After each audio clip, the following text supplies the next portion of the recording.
Bonjour à tous, bienvenue sur cette vidéo de témoignage des utilisateurs Civil 3D. Je suis Guillaume Berson, spécialiste technique des logiciels infrastructure chez Autodesk et j'accueille aujourd'hui Jean-Bernard Boschung de la société RWB. Comment allez-vous, Jean-Bernard? Bonjour Guillaume, écoute ça très bien. On va poser quelques questions et essayer de comprendre un petit peu vos utilisations des logiciels infrastructure et spécifiquement du logiciel Civil 3D. Comment vous l'utilisez chez vous et quelles applications vous en faites? Donc, on va poser quelques questions un petit peu spécifiques et ensuite on présentera des exemples que vous nous avez apportés et que vous allez nous montrer. Avant ça, est-ce que vous pouvez vous présenter et présenter votre société? Alors, je m'appelle Jean-Bernard Bochon, de formation, je suis dessinateur en génie civil et béton armé. Actuellement, j'occupe un poste de chef de projet et direction de travaux, donc j'ai à peu près 35 ans d'activité.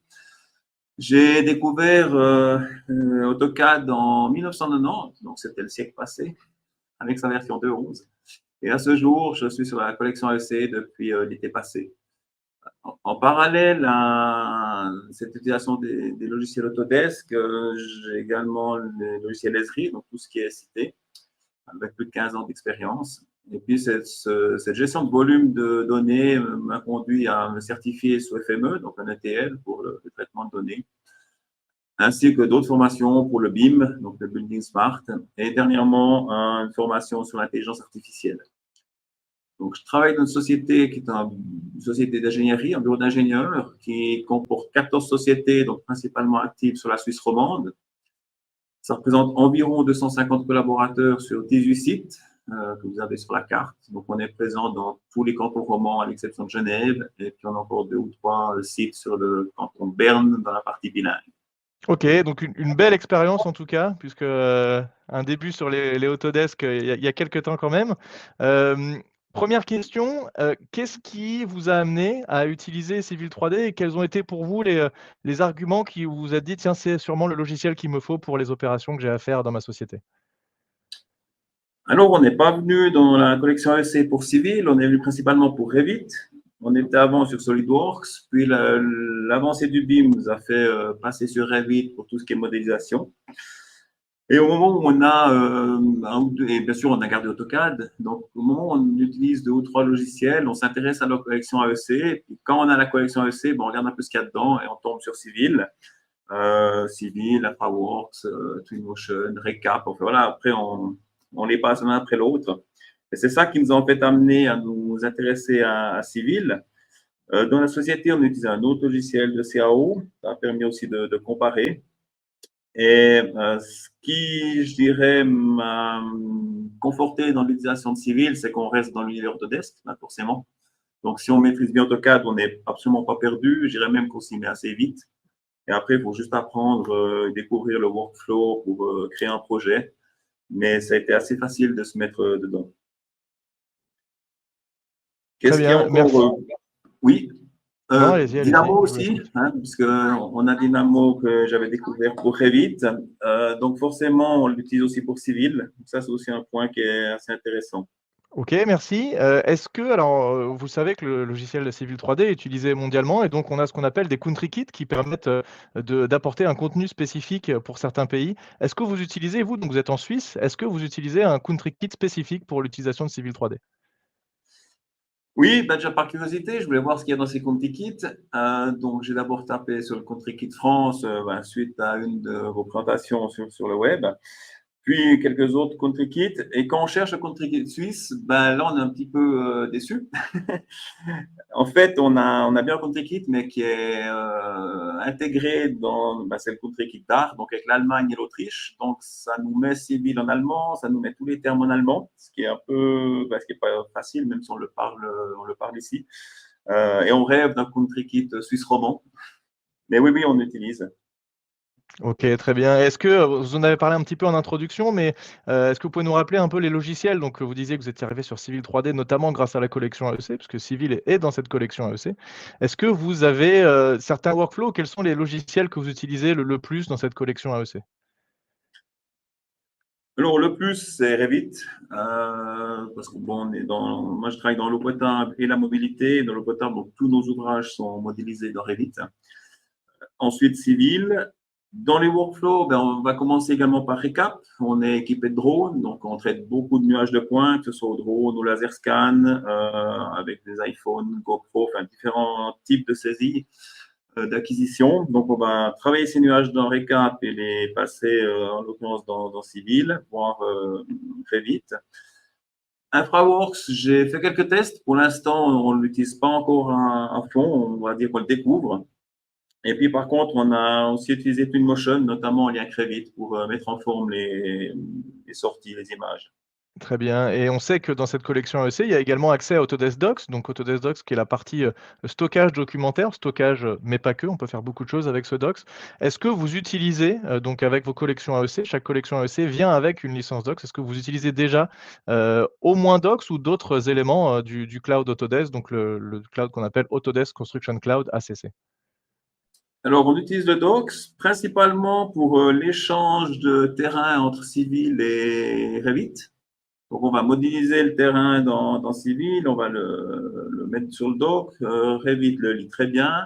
Les modeleurs Revit font leur job, renvoient la maquette en IFC ou en DW3D, ça dépend, ben, je prends un exemple après. Et on reprend ces données dans Civil. Ce qu'on utilise beaucoup aussi, c'est l'outil d'extraction des lignes caractéristiques dans le cloud. Donc, aussi une vidéo là, qui avait été faite, qu'on a suivie. Alors ça, c'est juste génial, quoi. Ça permet vraiment d'extraire le long de bordure, d'éléments marquants, même sur des petits nuages. Ça, c'est très, très pratique. Ouais, on parle bien d'extraction d'éléments caractéristiques à partir d'un nuage de points, hein, c'est ça? Oui, tout à fait. OK, et donc on va pouvoir passer donc maintenant à quelques exemples de réalisations que vous avez fait avec en utilisant ces logiciels de la collection AEC et plus spécifiquement, Civil 3D. Donc là, je vous laisse, je vais passer vos diapositives et puis vous nous expliquez un petit peu ce que vous avez réalisé sur ces différents projets. Oui. Alors là, je vous ai sélectionné un premier projet. Donc, ça, c'est pas moi qui ai bossé principalement, c'est ma collègue Maëva. Donc là, l'idée est bon, de modéliser un réservoir communal qui est assez gros, c'est 6000 mètres cubes. Ça va imposer un terrassement d'une trentaine de mètres de profondeur en montagne. Donc l'idée était d'optimiser ce terrassement. Donc là, la première image, je vous ai sélectionné, on est à moitié avec Autodesk, donc on a la maquette qui provient de Revit, qui est un export IFC, on voit là les deux cuves et l'entrée du réservoir, qui a été ajouté au cloud de PIS4D pour le nuage de points. Et puis si tu peux passer sur la deuxième slide. Et là, on a les différents print screens d'une option, enfin une option, une option qu'il y a dans Civil 3D, c'est le Grading Optimization, donc pour optimiser les terrassements. Donc, ça permet à partir du nuage de modéliser la surface, puis de placer, enfin, de donner différents paramètres, notamment de pente, de configuration du terrassement pour le placer au mieux et ensuite le récupérer et le transférer dans Revit. Effectivement, ce grading optimization donc est un outil qui n'est pas installé de base avec Civil 3D, mais qu'on peut télécharger, sur l'espace Autodesk. Il est disponible gratuitement une fois qu'on a installé son Civil 3D. Je passe à la slide suivante. Oui, alors là, on est sur un autre projet. On est sur un village qui se situe un peu plus loin qu'ici, dans le Chablais-Vaudois. Un village de 1000 habitants où ça fait depuis 2015 que je travaille là-dessus. Donc, en fait, c'est principalement une mise en séparatif, collecteur eau usée eau claire, remplacement des réseaux d'eau potable. On a tous les services, tout ce qui est électricité, éclairage, téléphone qui sont également dans ces travaux. Et là, donc, on a, sur la dernière étape, on a modélisé encore en parallèle, parce qu'on n'était encore pas très sûr de notre coup, on a modélisé en parallèle sur Civil et avec des dessins, on va dire, classiques sur AutoCAD. Donc, les différents réseaux qu'on peut voir sur ces trois images. Et ce qu'on a aussi mis en place comme workflow, c'est le suivi journalier, alors soit à base de GoPro, soit à base de drone si l'étape est un peu plus importante. Mais on a acquis un nuage de points par jour en fonction de l'avancement du chantier. Ensuite, on traite ces nuages dans Recap et on vient les remettre dans Civil pour comparer la réalité qui a été faite par rapport au projet. Donc, on peut voir sur l'image du haut où on voit les deux collecteurs et le tuyau orange, on est quasiment à la perfection. On est un peu plus fond avec un des collecteurs. Et ça permet de voir si on est juste ou s'il y a des soucis. Et l'avantage d'avoir ces nuages de points journaliers, c'est qu'on va relever en fait non seulement ce qu'on a posé, mais tout ce qui est existant et qui n'est souvent pas à la bonne place par rapport au plan. Donc, ça permet d'avoir une documentation au niveau du suivi du chantier. Là, les images que l'on voit, c'est du Civil 3D. Vous avez superposé à la fois votre modélisation 3D directement des réseaux dans Civil 3D avec du nuage de points à l'intérieur même de Civil 3D, c'est bien ça? Exactement. OK, et les outils que vous avez utilisés pour la modélisation des réseaux, c'est réseaux gravitaires sous pression, les 2, uniquement l'un des 2, puisque c'est les 2 Alors là, on modules n'a qu'on a dans Civil 3D? que du gravitaire. Ouais, on n'a que du gravitaire, là, exactement. Le OK, violet est très bien. existant. Sur les images de gauche, on a aussi un profil type fait avec le Subassembly Composer pour le profil de fouille qui est un particulier qu'on a pu appliquer là-dessus. Donc ça, c'est les deux projets. Et le réseau violet, c'est les OMIX, c'est l'existant. OK, donc très bel exemple d'utilisation effectivement des outils avec de la partie Reality Capture et nuage de points qui vient de format Recap qui a été intégré directement dans Civil 3D. Est-ce qu'on passe à la slide suivante? On peut. Donc, dans ce projet, on a aussi fait des choses très simples. On peut, de façon très, très facile, décaler un axe. Donc, le trait orange qui est au milieu, c'est l'axe projet. Et puis, pour l'implantation, ben, ça arrange toujours l'entreprise si on peut implanter en dehors du périmètre du terrassement du coffre. Donc, on a utilisé cette fonction d'axe décalé qui est très facile à mettre en place et ce qui nous permet d'implanter en très peu de temps n'importe quel point du projet. Question, peut-être un peu subsidiaire, on voit les étiquettes que vous avez positionnées sur vos objets, donc ça, c'est des fonctionnalités qui sont dans Civil 3D. Est-ce que vous avez utilisé des étiquettes déjà faites ou est-ce que vous avez, un petit peu optimisé cette représentation pour créer vos propres étiquettes là, sur ce projet? Alors, on a optimisé parce que moi, je suis parti donc de Civil 3D en anglais. Donc, si je voulais avoir autre chose que des rimes et des invertes, on a un petit peu traduit les étiquettes, on a mis un peu de couleur voilà, sur les étiquettes projetées. Donc, en fait, on est parti des étiquettes qui sont fournies avec Civil 3D et on les a personnalisées à notre sauce en intégrant les trois lettres de la société devant. Donc, ça permet aussi de réutiliser d'un projet à l'autre. Mmh. Très bien, on va passer à la diapositive suivante. Là, donc là, on a testé les jeux de propriété. Donc, ça permet pour différents types d'objets d'ajouter des attributs personnalisés. En l'occurrence, ici, les réseaux existants. Dans cette commune, on a fait ce qu'on appelle en Suisse le PGE. Alors, je ne sais pas si vous avez fait ça en France, c'est le plan général d'évacuation des eaux. C'est un plan directeur pour les réseaux d'assainissement. On avait fait ça en 2000, sauf erreur, 2005, quelque chose comme ça. Et pour chaque regard, chaque ouvrage, on avait une fiche. Donc là, on a pu très facilement, pour chaque objet, via un jeu de propriété, intégrer une URL qui ouvre la fiche, ce qui permet d'avoir en fait toutes les infos dans Civil 3D. Et pour le modeleur, c'est beaucoup plus facile. Il quitte d'aller chercher la fiche, chercher des infos ailleurs. Il a tout en direct. Ouais, donc on voit sur effectivement les propriétés à droite de l'écran, donc les jeux de propriétés en fait les property sets en anglais qui permettent de rajouter des attributs à vos objets qui ne sont pas, disponibles de base dans le logiciel, mais vous avez donc avec ces property sets la possibilité de rajouter autant de propriétés que besoin. Je passe à la slide suivante. Voilà, donc là, on est un petit peu plus loin. J'ai aussi voulu utiliser le QTO Manager, donc c'est le Quantity Takeoff, si je ne dis pas de bêtises. Mmh. C'est ça. Donc là, on a maintenant plus de 10 ans de chantier sur cette commune. On parle environ de 10 millions de travaux.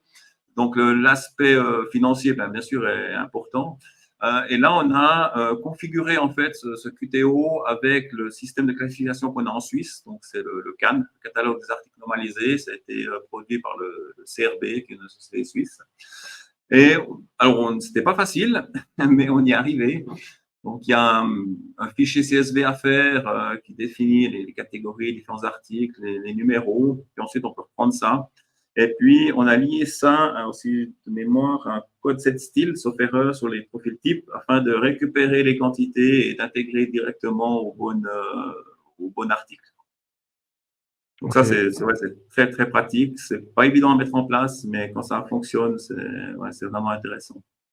Ouais, tout à fait. À une autre utilisation encore avec un autre projet si je dis pas de bêtises? Oui, oui, alors là, on va passer à toute autre chose. Je pense on fait ça une fois dans sa vie. En tout cas, je l'espère. Donc là, on est un petit peu plus loin sur une commune du Chablais-Valaisan, commune de montagne, une partie montagne, où on devait relier deux versants de vallée avec une conduite d'eau.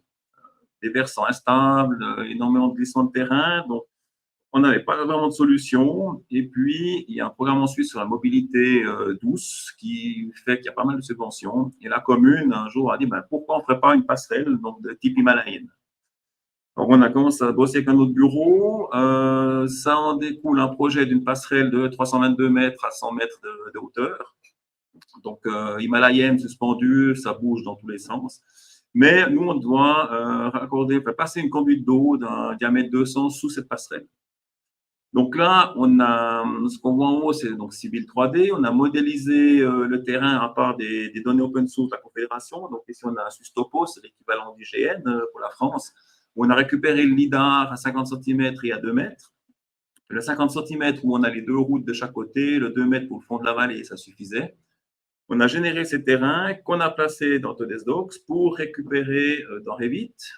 Donc, dans la partie blanche en bas, on est dans Revit. On voit un bout de terrain qui a été récupéré, qu'on peut deviner dans la partie verte en haut.